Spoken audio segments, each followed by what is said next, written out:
नमस्कार विद्यार्थी मित्रांनो, आज आपण पाहतोय fragmentation, sporulation and budding asexual रिप्रोडक्शनचे टाइप्स. असेक्शुअल रिप्रोडक्शनचे टाइप्स आपण बघत होतो. पहिला टाइप आहे फ्रॅगमेंटेशन.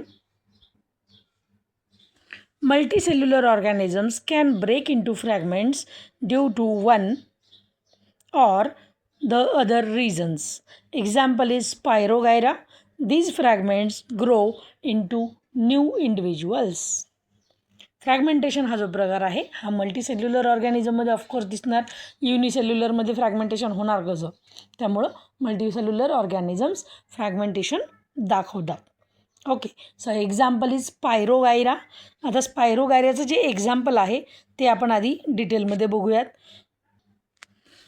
बघा, आता या इमेजमध्ये तुम्ही इझिली बघू शकता. स्पायरोगायरा जो असतो तो असा धाग्यासारखा शेवाळाचा प्रकार असतो, जो की आपल्या जनरली हौदात किंवा नाल्यांमध्ये नद्यांमध्ये कधी कधी दिसून येतो.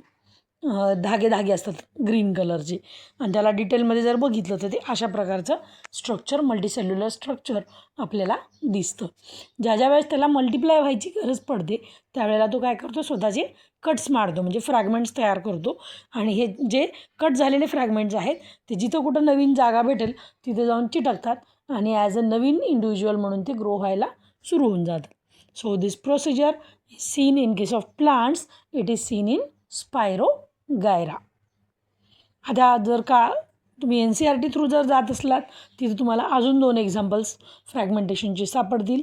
ते आपण NCERTचे टॉपिक्स बघताना आपण परत रिपीट बघूयात. ओके, हे बघा, हे आहे ओरिजिनल स्पायरोगायरा. फिलामेंटस असतो स्पायरोगायरा, त्यामुळे फ्रॅगमेंटेशनची प्रोसेस त्याला बरी पडते थोडीशी. कट्स केले की जिथे जाऊन चिटकला तिथं नवीन ऑर्गॅनिझम, नवीन झाड उगवायला सुरुवात होऊन जातं, नवीन शेवाळ यायला सुरुवात होऊन जाते. सेकंड टाईप जो आहे तो आहे बडिंगचा. बडिंग आपण कुठे कुठे बघितली ते आधी आपण बघूयात आणि त्याचे नंतर एक्झाम्पल्स. इन जनरली 10वीत पण पाहिलेला आहे, आता पण आहे, बरेच वेळेला त्याच्यावरती प्रश्न येतो. यीस्ट हा जो प्रकार आहे तो आहे युनिसेल्युलर फंगी, जी की खूप रेअर गोष्टी, कारण फंगी हे मल्टीसेल्युलर ऑर्गॅनिझम मानलं जातं, पण खूप कमी फंगी अशी आहे जी की युनिसेल्युलर आहे, त्याच्यामध्ये यीस्टचा उल्लेख केला जातो. Usually it takes place during favorable conditions by producing one or more outgrowths called as buds, and these buds are on separation develop into new individuals. आता हे जे आउटग्रोथ्स आहेत त्याला म्हणतात बडिंग आणि किंवा बड फॉर्मेशन ज्याला आपण म्हणू. आणि जसं ते स्पीड पकडेल सेल डिव्हिजनची तसं तसं ते बड वाढत वाढत वाढत वाढत जाते आणि मल्टिपल लेवलवरती यीस्टचं फॉर्मेशन होऊन जातं. आता इथे आपल्याला डायग्राम दिलेली आहे खाली, आपण ती परत एकदा बघूयात. बघा, इथे दिलेलं आहे budding in the yeast, that is the mother cell, आणि वरती हे एकावर एक आलेल्या त्याच्या buds. So this is a type of reproduction. Spore formation in Chlamydomonas, asexual reproduction occurs by flagellated motile zoospores which can grow independently into new individuals. आता हे काही शेवाळाचा प्रकार आहे हा, ज्याच्यामध्ये असेक्शुअल रिप्रोडक्शन होईल, पण कसं होणार, बाय फ्लॅजिलेटेड. म्हणजे काय, हे जे धागे दिसतात आपल्याला खाली या स्पोर्सला आलेले त्याला म्हणायचं फ्लॅजिला. 2 फ्लॅजिला असतात त्याला, त्यामुळे फ्लॅजिलेटेड. मोटाईल म्हणजे मुवेबल.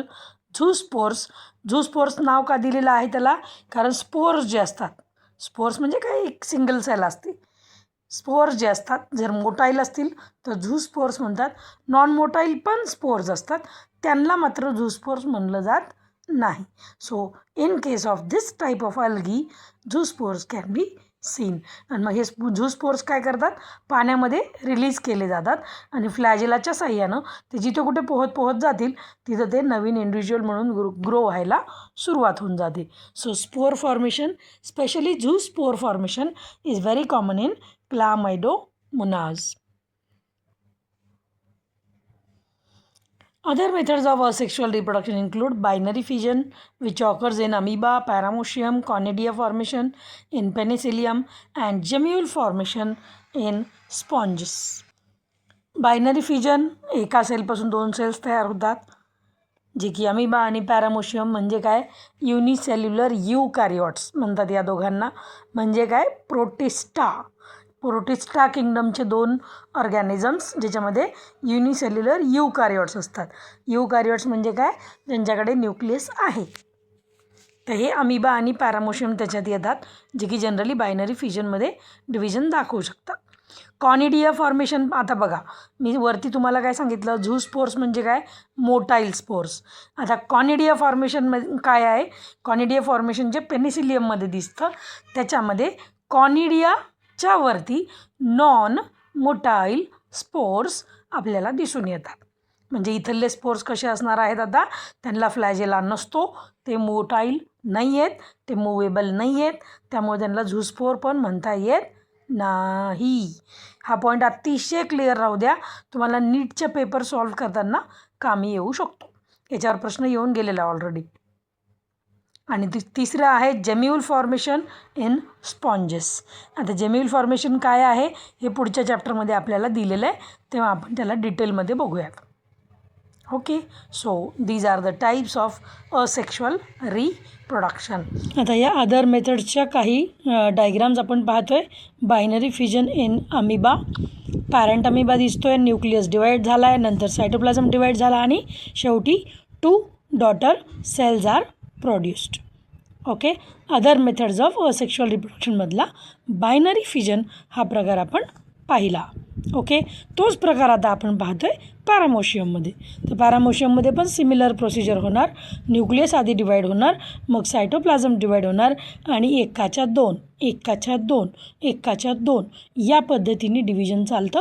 म्हणून त्याला बायनरी, बाय मीन्स 2, एका वेळेला 2 सेल्स तयार होतात. आता हे पॅरामोशियम विथ कॉनिडिया म्हणजे काय, नॉन मोटाईल स्पोर्स, असे स्पोर्स जे मूव्ह होणार नाहीत. तुम्ही जर नीट बघितलं तर याला फ्लॅजेला पण दिसत नाही, म्हणजे याचा अर्थ हे झूस्पोर्स नाहीत, they are non motile spores. Got it. तर हे झाले सगळे एक्झाम्पल्स दिलेल्या अदर मेथड्सचे. थँक्यू.